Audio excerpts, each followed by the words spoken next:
Pour donner un petit ratio, une formation d'une journée en présentiel, on peut la réduire à 2 heures de e-learning.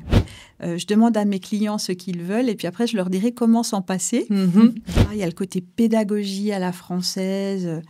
Et puis, les anglo-saxons, eux, on fonctionne avec des templates. On va vite, on déploie vite, on industrialise.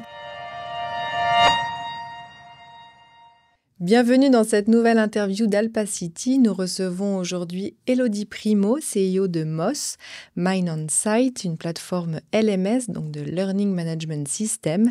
Elodie est une experte reconnue du e-learning. Elle nous éclaire sur l'évolution du secteur et la transformation de la formation en entreprise, notamment à l'ère de l'intelligence artificielle.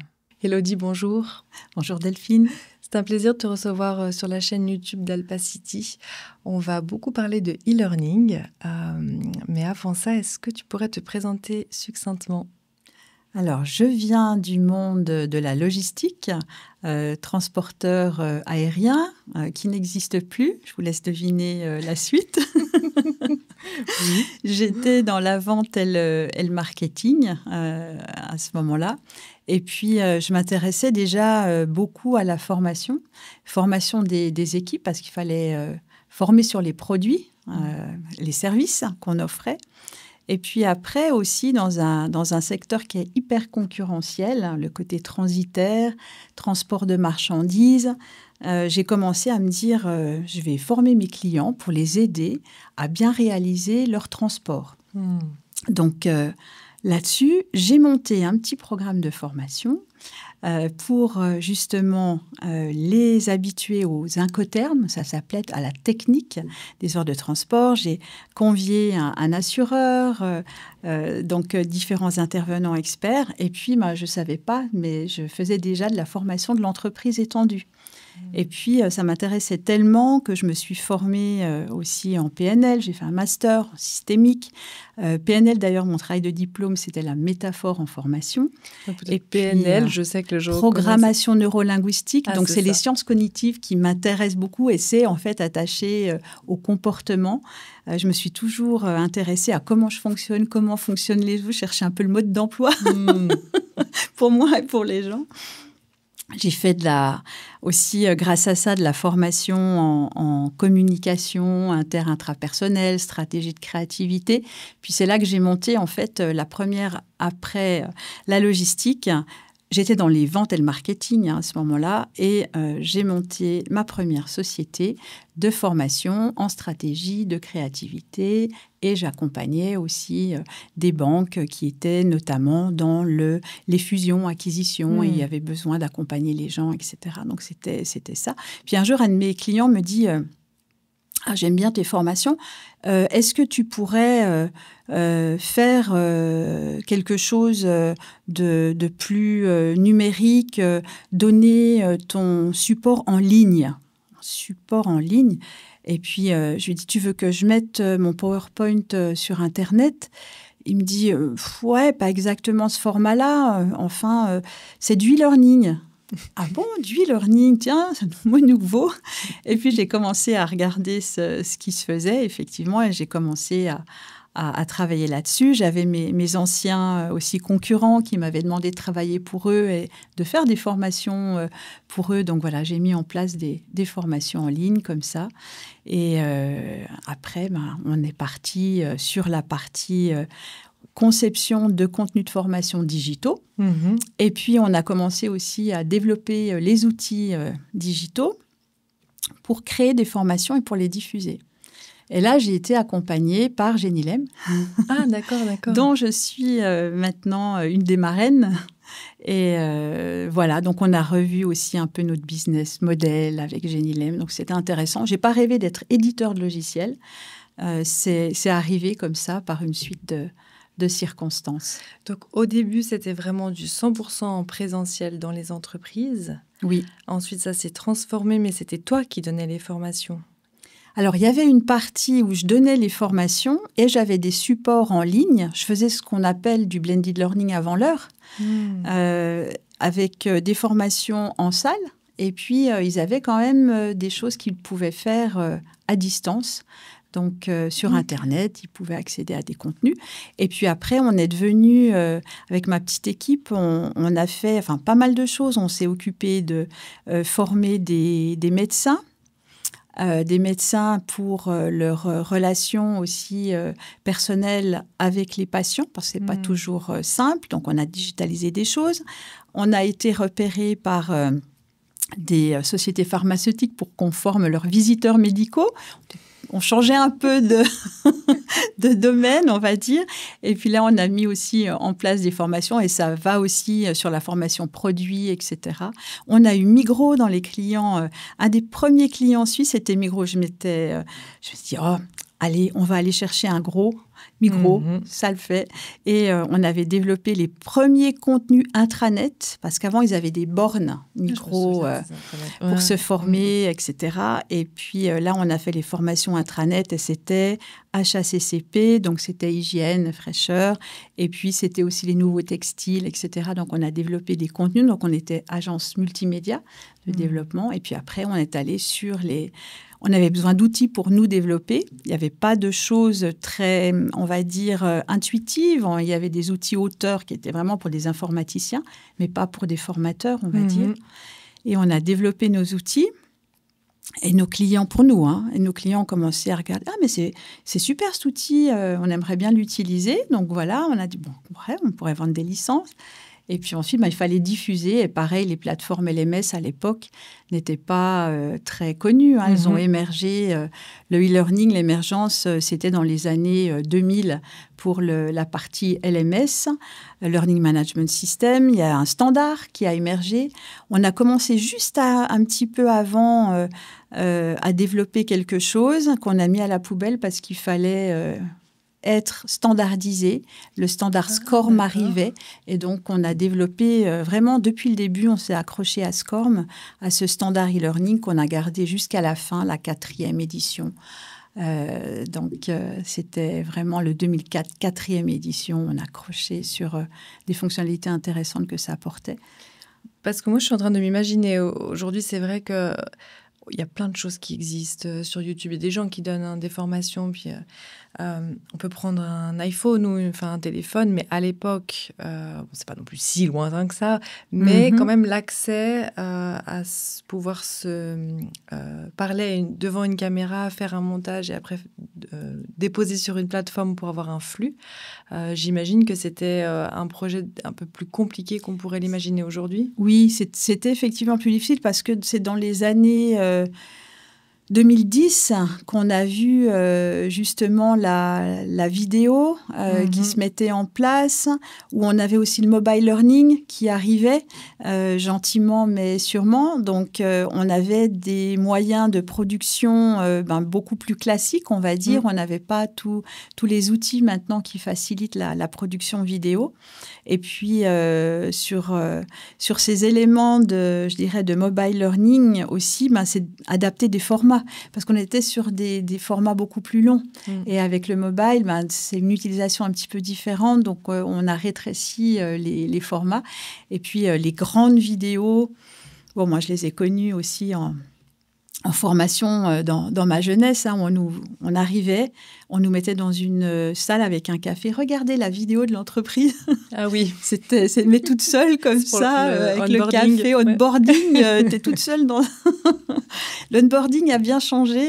Maintenant, on fait même du pré-boarding, c'est-à-dire qu'on utilise les outils learning pour en profiter. Quand on engage quelqu'un, il peut se passer 3 mois, des fois plus, entre le moment où on engage la personne et le moment où elle va rentrer dans l'entreprise.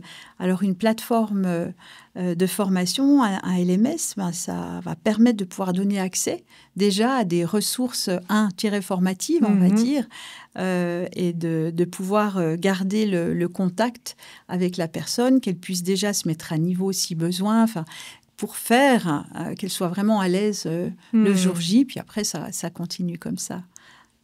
Donc, Moz, est-ce qu'on peut l'appeler Moz Moz, oui.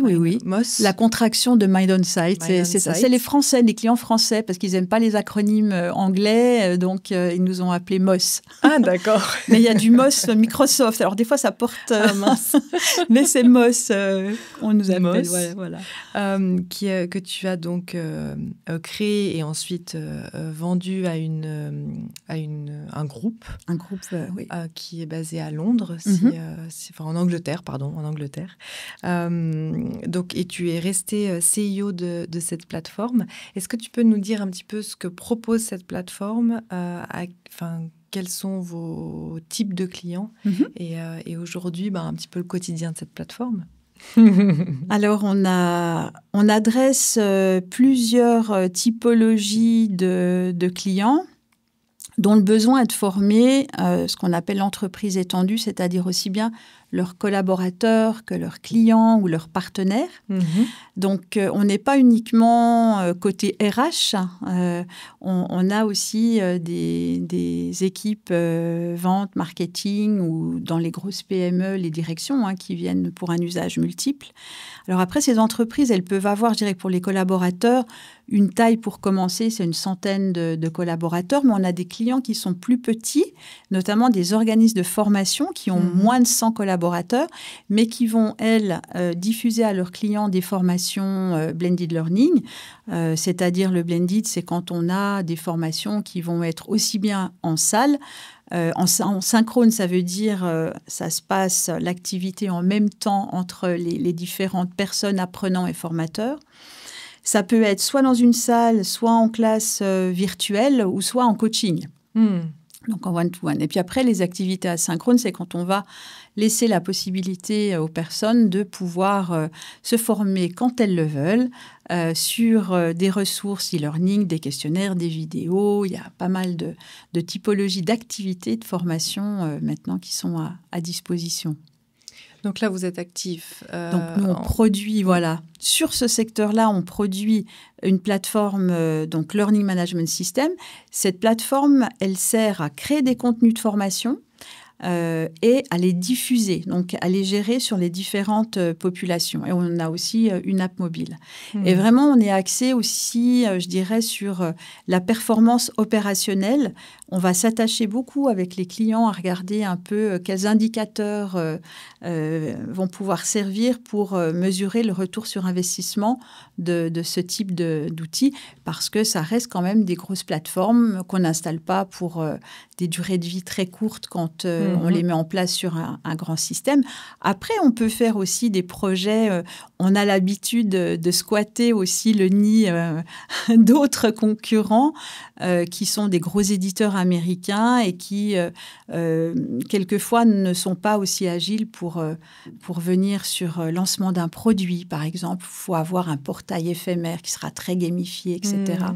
Donc ça, on arrive là. Quand il y a une pièce manquante au puzzle, souvent, on est appelé dans ce contexte-là parce qu'on fait des choses qui vont être super personnalisées. On fait même des développements de fonctionnalités que ne font pas les éditeurs internationaux. Donc, on arrive à donner, je dirais, une réponse qui est super customisée aux clients. Donc, c'est ça aussi notre atout, puisqu'on reste de petite taille par rapport aux gros éditeurs. Quel est le profil type de l'entreprise qui commence à installer un logiciel comme Moz pour faire de la formation? Est-ce que ça concerne une PME de 10-15 personnes ou plutôt des groupes à partir de déjà 100 personnes où il n'y a pas de règles? Alors, pour les collaborateurs, tu as raison, c'est plutôt on démarre autour de 100. Sur d'autres typologies de clients, il peut y avoir aussi des besoins de formation réglementaire qui sont fortes ou de sécurité, donc ça peut être en dessous. Il peut y avoir aussi de la formation pour les externes, donc que ce soit des partenaires ou on peut prendre aussi du personnel intérimaire qu'il faut former rapidement et la plateforme dans ce contexte-là, elle est super parce que c'est déployé rapidement, c'est toujours disponible. Donc, il y a différentes cas de figure. On ne peut pas dire qu'il y a vraiment de taille standard. Ok, Après, c'est aussi une volonté peut-être de la direction oui, d'installer de former en continu finalement les exactement. collaborateurs. Et quand on forme des collaborateurs, notamment en matière de sécurité, parce que le réglementaire est super important maintenant, ça laisse les preuves aussi des formations qui ont été faites, etc. Après, chaque entreprise n'a pas forcément besoin de s'équiper d'un système. Elle peut aussi aller consommer, on va dire, des formations qui sont données par un organisme de formation tiers, etc., sur lequel... Finalement, on a des clients, très gros organismes comme l'IFAGE à Genève, par exemple, où ils vont ouvrir des portails dédiés pour leurs clients aussi. Donc, ils ont des espaces quand même personnalisés. Donc, ils sont chez nous, mais en fait, ils sont... Oui, je comprends. Voilà. Vous faites Moss fait le pont avec... Exactement. Et ça me fait penser aussi aux médecins qui ont, par exemple, des formations obligatoires avec des...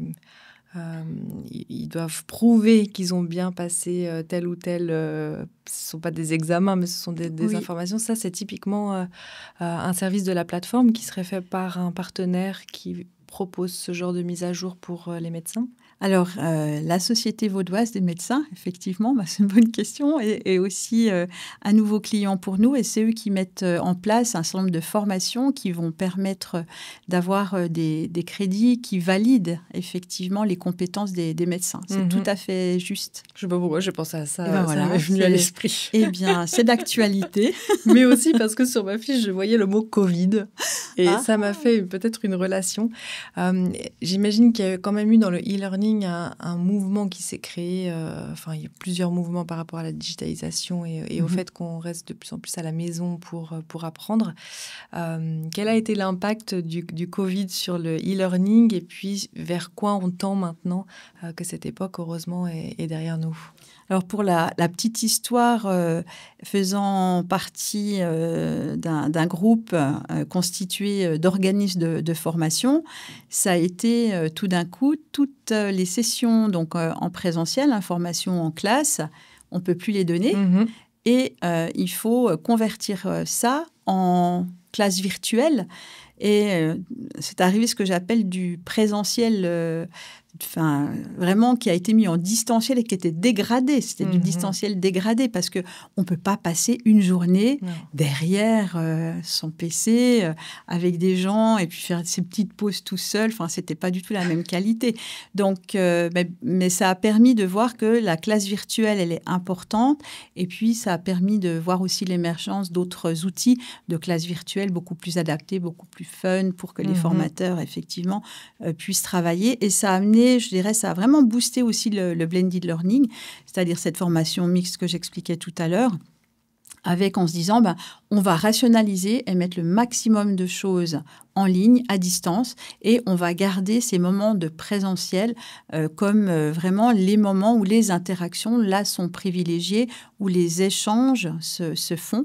Donc, garder le meilleur du présentiel. Parce qu'en gros, pour donner un petit ratio, une formation d'une journée en présentiel, on peut la réduire à 2 heures de e-learning.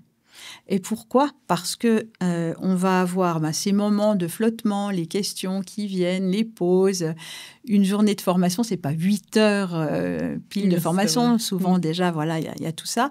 Et puis, on condense plus aussi quand on fait du e-learning. Donc, ça permet aussi de se dire... j'économise du temps de productivité de mes collaborateurs. Et les gens se sont rendus compte aussi de ces aspects-là, économiques. Et aujourd'hui, quelle est la tendance ? Est-ce qu'on a du présentiel à tout prix ou est-ce qu'on est plutôt en format hybride encore où on fait les deux pour justement être efficace, mais aussi garder ce lien social ? Alors, la mode, elle est vraiment à l'hybride, au blended. Notre maison mère aussi, en Angleterre, elle avait fait un sondage auprès de ses clients et il y a vraiment un retour du présentiel, une demande des collaborateurs. Je pense que c'est aussi le côté humain, le côté lien et aussi parce que les gens travaillent beaucoup depuis la maison, donc le home office, et on a besoin de créer des moments pour se retrouver. Et la formation est un de ces moments. Donc, on parlait avant de formation récompense, c'est un peu encore le cas. Est-ce que cette culture, elle est aussi vraie en Angleterre qu'en Suisse? Du coup, tu es donc CEO ici en Suisse, à Lausanne, mais tu as aussi cette maison mère plutôt internationale. Comment ces deux cultures fonctionnent ensemble et finalement, est-ce qu'on est tous un petit peu humains et puis on aime bien ce côté hybride? Alors, je pense que là, sur le côté hybride, on se retrouve. Après, il y a effectivement des aspects culturels qui sont un peu différents. La culture française, c'est personnalisation. Donc, c'est pour ça que nous avons développé des outils qu'on peut tout à fait personnaliser fonctionnellement, graphiquement, etc. Parce que on va nous demander de vraiment mettre que la marque s'exprime sur le portail de formation, que les dispositifs soient uniques, etc. Il y a le côté pédagogie à la française. Et puis, les anglo-saxons, eux, on fonctionne avec des templates, on va vite, on déploie vite, on industrialise. Donc, il y a déjà ces cultures-là qui font que, voilà, c'est des programmes beaucoup plus stéréotypés côté anglais, alors que notre culture vieille Europe, ici, elle est un peu plus je fais à ma sauce, je veux que ça me représente. Faut du panache. Voilà, etc. Donc, il y a déjà ça. Et puis, en termes de, je dirais, comment les gens vont travailler, c'est aussi très différent. En termes de management, si je peux parler de ça, où chez les Anglais, on attend de nous qu'on fasse des propositions, qu'on vienne même avec un esprit critique assez fort, challenger ce qui se passe, etc. De la même manière, en formation, c'est attendu aussi. Versus la Suisse où si quelqu'un s'immisce un peu ou donne un avis opposé, ça peut être mal pris. Donc voilà, nous, on y va plus doucement, je dirais. En Suisse, les Anglais, ils sont plus... on y va, on exprime, ça fait partie du leadership, de pouvoir... donc voilà, c'est ça qu'on voit dans la manière de faire qui est un peu différente. Et puis, je vois aussi sur le fait d'avoir des ressources digitales, les Américains, les vidéos des Américains sont différentes des vidéos des Français. Avec maintenant, je trouve aussi les tendances qu'on voit avec les différentes plateformes qui diffusent des vidéos, etc. On a tendance à harmoniser un peu, mais par exemple, les Français détestent les grandes vidéos monologues d'un formateur. Il faut que ça soit rythmé, il faut qu'il y ait différentes interactions, des images, etc. Donc, la pédagogie, elle est différente. Justement, je voulais venir sur cette pédagogie que tu as pu bien observer, puis je crois que ça t'intéresse particulièrement. Aujourd'hui, on a des temps d'attention aussi qui sont beaucoup plus courts. On a besoin de ce dynamisme parce qu'on a aussi habitué nos cerveaux effectivement à avoir des coupes qui sont illustrées, des images, les réseaux sociaux aussi, ça nous... Oui.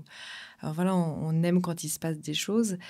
Comment cette pédagogie, elle se transforme et quel est le point d'attention où on ne devrait pas aller dans telle ou telle direction parce que finalement, l'idée, c'est quand même d'apprendre.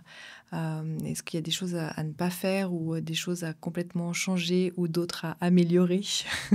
Je dirais que maintenant, la formation, elle est très en lien avec son poste de travail. C'est ça que les gens demandent. C'est-à-dire, avant, on partait en formation plusieurs jours, on était déconnectés. Ça arrive encore, hein, mais les gens demandent maintenant, surtout les nouvelles générations, de dire je fais de la formation, il faut que ça soit directement en lien avec mes compétences, que je vais pouvoir vraiment être efficace dans mon poste, etc., me développer aussi personnellement. Donc, c'est ça que les gens vont rechercher. Et que les sujets soient vraiment en lien avec leurs préoccupations. Donc, un exemple, quand un client, on fait un déploiement de plateforme, souvent le sujet est... au lieu de faire un grand déploiement, je leur conseille de faire un premier POC sur une thématique ou un public restreint. Et puis, alors souvent, ils ont tendance à prendre un sujet pas grave. Je dis non, vous allez prendre un sujet business, d'actualité, un vrai pain point sur lequel il faut qu'on montre que ça a eu de l'effet, que les gens voient qu'il y a eu un impact. Il ne faut pas aller former sur les langues ou la bureautique. Faites quelque chose de business vraiment unique pour vous, que les gens s'y retrouvent. Donc, c'est ça aussi maintenant. Et il y a une préoccupation de pouvoir former sur aussi des compétences métiers qui changent très, très vite maintenant. Donc, de le faire de cette manière, ça aide. Mais il y a aussi de faire que les gens vont être engagés dans leur formation, c'est-à-dire qu'ils la suivent. Parce que si on produit des choses qui, au final, ne sont pas suivies, voilà, donc on doit mesurer tout ça. Et c'est ça, je dirais, la préoccupation au niveau de la formation maintenant. C'est vraiment qu'elle soit adaptée juste aux besoins, qu'elle puisse s'insérer dans le cadre du travail et qu'elle soit utilisée lors de sa journée de travail. Ça, c'est une préoccupation, notamment pour les équipes terrain. Donc, en fait, on serait dans la personnalisation quand même du contenu de la formation, ce qui m'amène aussi à l'IA. Je suis obligée. L'IA générative particulièrement. Avant, par exemple, quand on faisait des recherches sur Google, on tapait des mots-clés ou une recherche le plus neutre possible. Maintenant, on arrive à poser des questions au LLM très personnelles avec son style et puis on y va. On n'essaye même plus trop de formuler ce que l'on souhaite dire. Ça me fait penser un petit peu à la formation ultra personnalisée. Comment vous utilisez l'IA, vous, chez Moss? C'est effectivement dans les grands changements, on a parlé des années 2000, 2010, et puis maintenant 2020, c'est l'IA, effectivement, qui est là, qui change complètement la donne sur la manière dont on va pouvoir produire et distribuer la formation. Dans la partie engagement et personnalisation de la formation, on a fait de l'adaptive learning déjà avant, donc personnalisé en fonction de l'apprenant, son profil, sa progression, etc. Donc ça, c'était déjà là.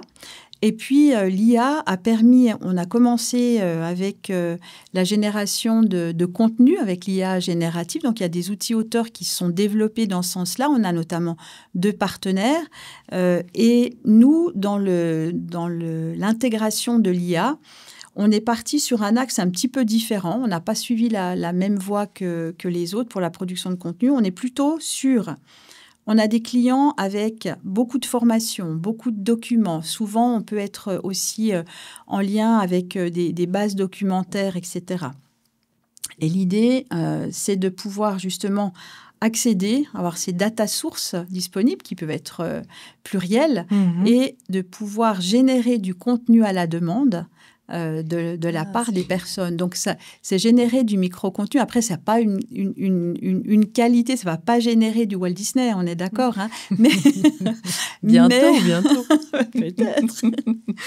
Mais l'idée, c'est effectivement de pouvoir répondre d'une manière... alors, ça commençait par des FAQ, les questions fréquentes, donc des aides comme ça, des chatbots pour répondre aux questions, mais de plus en plus, c'est de la génération de contenu qui va permettre d'avoir juste ce qu'il faut, de faire les références au contenu. Nous, on l'utilise notamment, on le démontre à nos clients parce que on l'a intégré pour que nos clients administrateurs puissent utiliser notre produit. On a beau avoir un centre de ressources, un super portail onboarding méga gamifié, etc. Quand je suis en train de faire quelque chose, puis que je ne sais pas, même s'il y a une aide contextuelle dans le logiciel, de dire « OK, je lui pose ma question et il va me répondre, il va me dire comment faire », c'est quand même super. Donc voilà, c'est cette aide-là. Et puis, notre maison mère, elle fait quelque chose d'un petit peu différent avec notre aide. C'est une app qui va s'appeler Coach Connect et qui permet justement, elle, d'avoir un coach virtuel, un assistant. Alors, il le développe, il y aura un avatar, hein, ça ne va pas être juste un petit bloc où on écrit, là, ça va être très personnifié. Et puis, d'avoir cet avatar, ce coach virtuel vraiment qui intervient dans le contexte de la formation, pas uniquement en réponse aux questions, mais qui va être actif, proactif en fonction de ce qui se passe. À des moments, qui va poser des questions, qui va essayer aussi de pousser l'esprit critique de la personne. Donc, voilà. Et puis, à un moment donné, il y a aussi les coachs humains, parce que ça peut atteindre ses limites quand même, et d'avoir accès à des coachs humains. Puis c'est là aussi où on va développer le côté planning. Je réserve mon coach un peu à la Uber, je vois qui il est, quand est-ce qu'il est dispo, puis je prends celui qui me va bien pour faire tout ça. Et je trouve que l'IA, elle amène beaucoup de précision dans ce qu'elle elle donne aussi le même niveau d'information à tout le monde. Elle est très rapide. Pour moi, c'est le don d'ubiquité dont tous les formateurs ont rêvé, hein, qu'on ne peut pas avoir. On peut être qu'à un instant T avec les gens. Et puis, il y a l'humain qui va être là pour amener plutôt la motivation, le sens. Donc, et je trouve que voilà, c'est le meilleur des deux mondes. Je trouve que c'est bien de garder ces deux choses. Exactement. Infatigable aussi, l'IA. Oui, sauf que mon GPT était en panne. Ah mon Dieu, ça c'est dur. Mais où es-tu? Mais que fais-tu? J'avais copilote de l'autre côté, parce que j'en ai deux. Et puis, je me suis... je préfère toujours mon petit GPT. Le premier, c'était notre premier coup de cœur. Oui, que j'ai toujours. Il y avait aussi un autre point que je trouvais intéressant quand on s'était parlé, c'était tout ce qui concernait la sobriété numérique, le numérique responsable. Vous êtes beaucoup challengé par vos clients et c'est assez drôle parfois de devoir un petit peu jouer dans ce paradoxe entre des services que les clients veulent basés sur l'intelligence artificielle, mais aussi une demande d'avoir un logiciel le plus numériquement responsable. C'est ça. Comment vous faites pour, l'équipe pour répondre à ces questions? On a effectivement des demandes d'avoir des plateformes de plus en plus puissantes qui intègrent de l'IA. Et d'un autre côté, on nous parle RSE, frugalité, etc. Et ce qu'on a vu aussi, c'est que par rapport à l'IA, il y a des clients qui ne souhaitent pas déployer. Donc, on n'est pas obligé de déployer. Donc, on va plutôt travailler avec eux sur quels sont les besoins.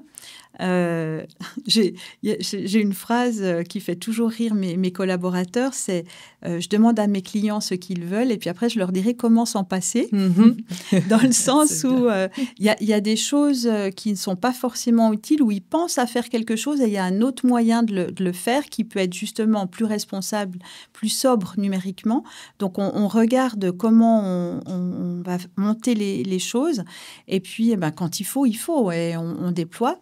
Et puis, dans ce contexte-là, il y a différents aspects aussi. Le côté production des contenus, où dans notre écosystème partenaire, on a justement quelqu'un, Lina, qui, elle, va pouvoir aider les entreprises à produire de manière plus éco sur plein de niveaux, économique aussi, parce que de réutiliser l'existant, de voir comment on produit, d'utiliser les bons outils au bon moment, parce que voilà, c'est ça, c'est de voir, on n'a peut-être pas besoin de générer une image si on a une bonne banque de données existantes.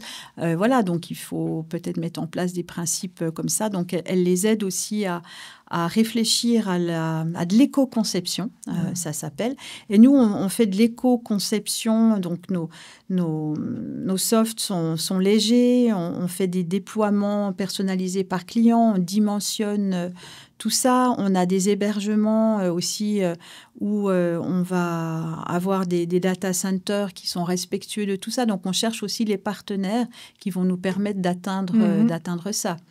Après, on est aussi dans Azure et là, ils ont cramé leur budget de ce côté-là. On a peu d'options finalement pour aussi arriver sur un second point qui vous est beaucoup demandé, je pense, c'est la sécurité. Complètement. Et on le sait, Azure et autres ont les reins, en fait, pour garantir en quelque sorte cette sécurité. Ça aussi, c'est... Ou d'autres, hein, oui, mais oui. est-ce que les gens veulent du héberger chez eux? Ils veulent du cloud? Enfin, quelle est un peu la tendance sur ces questions? 1, de sécurité et 2, d'hébergement. Alors, la sécurité, elle est effectivement au cœur des préoccupations actuellement. Il y a des secteurs qui sont plus sensibles que d'autres, santé, finance, les administrations. Et c'est chez ces clients-là qu'on nous demande vraiment de montrer patte blanche sur la stratégie qu'on a vis-à-vis de la sécurité, les certifications des partenaires. Et puis, l'hébergement, enfin le traitement des données, où est-ce qu'il est fait? Où est-ce que les données sont hébergées? Est-ce que mes données sont ségrégées? Voilà, donc nous, on met en place des environnements vraiment pour chaque client. Donc, les bases sont totalement hermétiques. Et les accès aussi sont sécurisés avec les différentes technologies de cryptage qu'on connaît bien. Et dans ce contexte d'hébergement, je dirais qu'on a encore des clients où on est hébergement on-premise, donc chez eux. Ça fait partie aussi, on est à la carte, on y va jusqu'au bout, à la carte, ils peuvent être sur leur serveur, etc. Et après, on nous demande, c'est plutôt, est-ce qu'on est dans du cloud souverain? Parce que là, dans le sens où nos clients français veulent être hébergés en France, nos clients suisses en Suisse. On a eu les clients européens, alors eux, allemands ou autres européens. Voilà, ils sont pas forcément, ils nous demandent pas un hébergement en Allemagne ou autre. Et ce qu'on voit, c'est que entre le cloud public et privé, selon les clients, on va pouvoir aussi localiser des données. Alors après, j'ai des clients qui disent Azure, on veut pas, c'est les Américains.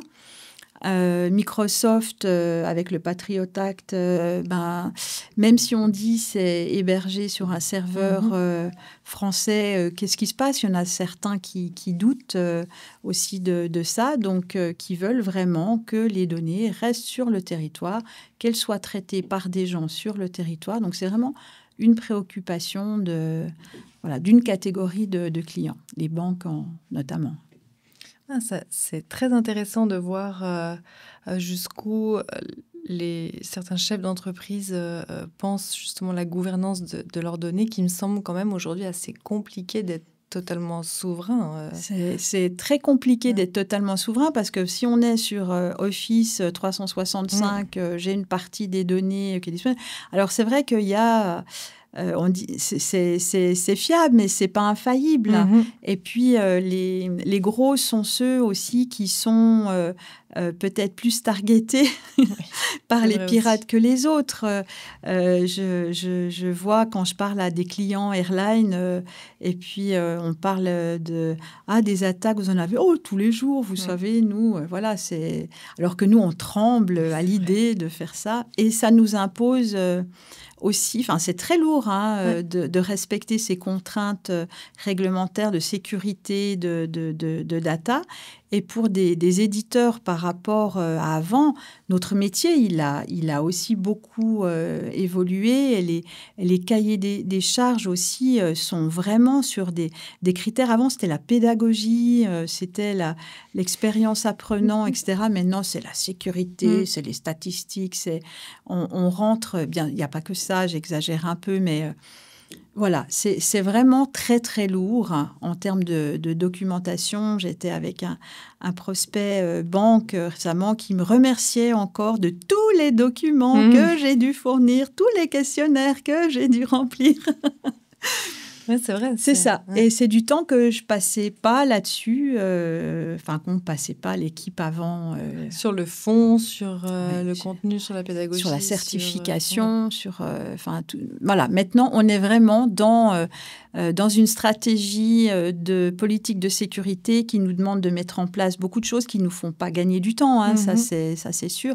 Mais voilà, c'est un passage obligé sur ça fait partie aussi, qualité et sécurité sont liées. Hein. C'est des process, c'est des manières de vérifier que tout se passe bien aussi, de faire tout ça. Donc voilà, c'est du travail en plus hein, qui n'est pas lié à la pédagogie là. Où toutes les PME sont de toute façon confrontées. Je dis PME, hein, je me permets complètement. Et on voit un besoin de formation cybersécurité. Donc, on a des partenaires aussi qui font des formations cyber. On a aussi partenaire pour un jeu de plateau et un jeu aussi en ligne, un serious game qui permet notamment dans le secteur de la santé de voir pour les établissements médico-sociaux aussi, comment ils doivent se protéger, quels sont les risques, etc. C'est une demande très, très forte. Donc, on est là aussi pour distribuer des contenus, on va dire, d'actualité à nos clients et leur ouvrir les portes vers de la formation qui est pure Suisse avec notre NLPD, RGPD, oui, mais non, c'est celle-ci qu'on veut, qu'est-ce qui nous intéresse ici. Donc, c'est important. Est-ce que les collaborateurs sont en demande, si on regarde aujourd'hui, est-ce qu'ils demandent plus de formation qu'avant ou est-ce qu'on est toujours un peu sur chaque individu qui a la motivation ou l'envie de se former? Est-ce que le marché se tend? Est-ce que... Je pense qu'il y a une... alors, je parlais juste avant avec notre société sœur, organisme de formation en management de projet, qui disaient que de leur côté, la formation, c'est toujours le budget que les entreprises vont rétrécir quand il y a des problèmes. Après, nous, on a de la chance parce que le côté plateforme, ça permet des économies d'un autre côté. Donc, après, voilà, bon, il faut voir à quel moment ils activent quoi. Mais ce qu'on voit aussi, c'est que des entreprises vont restreindre la formation et les individus vont compenser et vont, eux, demander des formations, vont pouvoir accéder à de la formation. Alors, il y a aussi LinkedIn. Hein, on peut ouvrir comme ça. Enfin, il y a beaucoup de ressources sur Microsoft. Moi, je vois l'accès que j'ai à la formation, en plus en ayant une maison mère open bar sur des trucs mais fabuleux. Ouais, c'est vrai, c'est chouette. Il faut trouver le temps. Ouais. Et c'est ça aussi le plus qui manque. Alors, notre maison mère, elle a fait quelque chose de super. Elle a mis en place le vendredi après-midi, ça s'appelle Spaces. Et là, c'est le temps dédié pour se former et mettre en application les formations. Donc, si on se forme à l'IA pour le travail au quotidien, c'est le moment aussi où on va tester. Donc, moi, je crée des assistants pour moi qui vont m'aider et puis je les teste le vendredi après-midi. Donc, on nous offre un espace et je pense que ça, c'est important. Les entreprises qui n'ont pas forcément les moyens d'acheter des outils ou de payer des formations chères, si elles donnent le temps aux gens, ils vont trouver, eux, des formations gratuites ou se payer des formations et il faut leur laisser juste un peu le temps pour qu'ils puissent mettre ça c'est vrai, les individus place. sont assez adultes et professionnels pour trouver eux-mêmes des solutions, mais effectivement, il y a toujours une question de temps. Et puis après, ça dépend des cultures. On revient au côté culturel. Les Allemands, les collaborateurs sont beaucoup plus acteurs, moteurs. C'est eux qui choisissent les formations, les font valider par leur manager. Et voilà, c'est comme ça. En France, c'est beaucoup plus poussé par l'entreprise. Il y a aussi des fonds alloués, etc. En Suisse, on est un peu entre deux, selon... Donc voilà, culturellement, ce n'est pas les mêmes leviers. En Suisse, on n'oblige pas les gens à se former. En France, un peu plus. Donc voilà, ça a aussi une répercussion sur les organismes de formation eux-mêmes et sur les entreprises elles-mêmes. Sur le modèle d'affaires aussi, exactement, j'imagine. Oui, complètement. Il y avait un autre point que je trouvais intéressant. Il y a eu toute cette époque de réalité virtuelle, réalité augmentée, qui a un peu retombé depuis. D'ailleurs, Facebook, c'était à cette époque-là qui est devenu Meta. C'était en lien aussi avec ces espaces virtuels. Voilà. Ça. Comment ça s'est passé en interne? Dans l'entreprise, il y a eu un peu une voie où on s'est dit faut qu'on aille dans cette direction-là, ou est-ce que c'était un peu où on va laisser les gros voir ce que ça donne? Peut-être qu'il existe déjà des formations en réalité virtuelle. Enfin, quel est le rapport de Moss à la réalité virtuelle? Alors nous, on a choisi, on ne développe pas les contenus. On est vraiment que le contenant. On a un outil pour créer des contenus, mais pas sur des outils qui permettent de faire de la réalité virtuelle ou d'autres choses, production vidéo, etc. Et on a choisi de travailler avec des partenaires qui développaient pour des clients. Et c'est plus que d'actualité, c'est très présent, mais ça fait plus le buzz. Le buzz, c'est l'IA qui fait le buzz maintenant, mais sur les plateformes de nos clients, il y a énormément de réalité virtuelle, il y a beaucoup de choses aussi en réalité augmentée. Je donne l'exemple sur des machines, par exemple. Là, on va être sur comment réparer une machine avec la réalité virtuelle. Ça permet de ne pas avoir besoin d'une machine parce que les équipements, ça coûte cher. Donc voilà. Après, si on est sur le terrain, sur une machine client, en réalité augmentée, on va pouvoir directement voir, être assisté pour aller au bon endroit, faire les bonnes interventions. Donc sur ce secteur industriel, c'est vraiment très, très prisé. Sécurité, les interventions, ECA ou autres, dans des domaines comme ça, c'est primordial de pouvoir être dans des situations safe, mais de mettre effectivement en situation les gens. Et puis, on va avoir alors, des choses un peu plus légères dans le domaine des associations sportives, quand il y a des grands événements. Tous les volontaires qui viennent, il peut y en avoir des milliers, dizaines de milliers, c'est énorme. C'est vrai. Et là, pour connaître les terrains sur lesquels ils vont évoluer, les installations, leur job, etc., de pouvoir accéder à des ressources en réalité virtuelle pour... alors, avec ou sans casque, il y en a qui sont juste disponibles comme ça, mais voilà, on a la vue du terrain, on peut cliquer, on peut aller aux endroits, on peut se promener. Donc, c'est hyper, je dirais, important de mettre ça à disposition. Donc, pour moi, le sujet, il est toujours là, c'est très utilisé, mais ça fait moins. Effectivement, c'est plus en haut de l'affiche, c'est plus la première préoccupation, on va dire. C'est vrai. Mais c'est toujours, au niveau de l'apprentissage, c'est assez fou comme c'est marquant. J'avais oublié, mais la semaine dernière, j'étais à Châteaudet, il y avait le musée du ballon. La montgolfière, c'est magnifique. Et ils ont fait justement en réalité virtuelle la possibilité de pouvoir voler avec un objectif de poser la montgolfière, etc.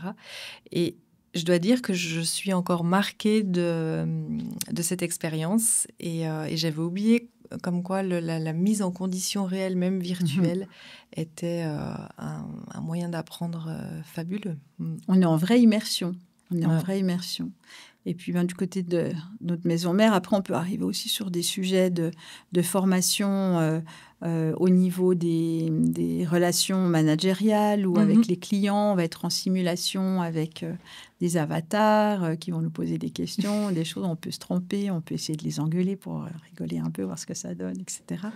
Donc, c'est vraiment apprendre d'une manière tout à fait sécurisée et en même temps d'avoir la formation, c'est aussi par l'émotion qu'on apprend. Et ça permet de générer l'émotion. Donc, moi, je suis fan, très, très fan. Non, on n'oublie pas la VR. Exactement, elle est toujours là. J'ai toujours une petite question récurrente dans les interviews, c'est si tu as des recommandations de sources d'informations. Une chaîne YouTube, un livre qui aurait marqué ta vie, ou peu importe, quelque chose qui t'a marqué et que tu as envie de partager. Alors, en ce moment, je suis très fan de Albert Moukabert, qui est un psychologue clinicien, etc. Pour moi, c'est le nouvel Einstein de la conscience, pour résumer ce qu'il fait. Et puis, il a fait pas mal de choses sur les biais cognitifs, notamment. Et là, il y a une vidéo dont je pourrais donner le lien qui est assez sympa sur l'illusion du savoir, justement. Ah, C'est beau, assez, ça. voilà, pour les gens qui s'intéressent au learning, l'illusion du savoir, c'est assez parlant. Et puis autrement, comme je suis quelqu'un qui pose souvent les questions, mais pourquoi, comment il y a sur Arte, c'est la chaîne 42, la réponse à presque tout. Donc, c'est différents petits sujets comme ça. Et j'en ai vu un récemment qui est sympa sur le cryptage. Quelle est un peu l'histoire de la cryptographie et puis où on va maintenant avec les ordinateurs quantiques. Avons-nous du succès à nous faire? Ouais. On parlait de sécurité tout à l'heure. Le jour où ça fonctionne, ça va être encore un changement considérable. Oui, donc il y a encore pas mal de sujets là-dessus. Et voilà, ça s'en est un rigolo à faire. Oui. Eh bien, on note de toute façon les sources dans la description YouTube. Donc, merci infiniment. Et puis, dernière question. Une personne que tu nous recommandes d'inviter sur la chaîne YouTube d'Alpacity? Alors, un jeune CEO, plus jeune que moi, vaudois aussi, Samuel Coulin d'Adéquacis, qui est à Ézin, près de Nyon. C'est un partenaire SIRH et je trouve que voilà, il a une belle vision aussi du futur des SIRH. C'est magnifique. Élodie, merci infiniment. C'était un vrai plaisir. On suit de près les développements de Moss qui arrivent bientôt. Et à bientôt. Merci.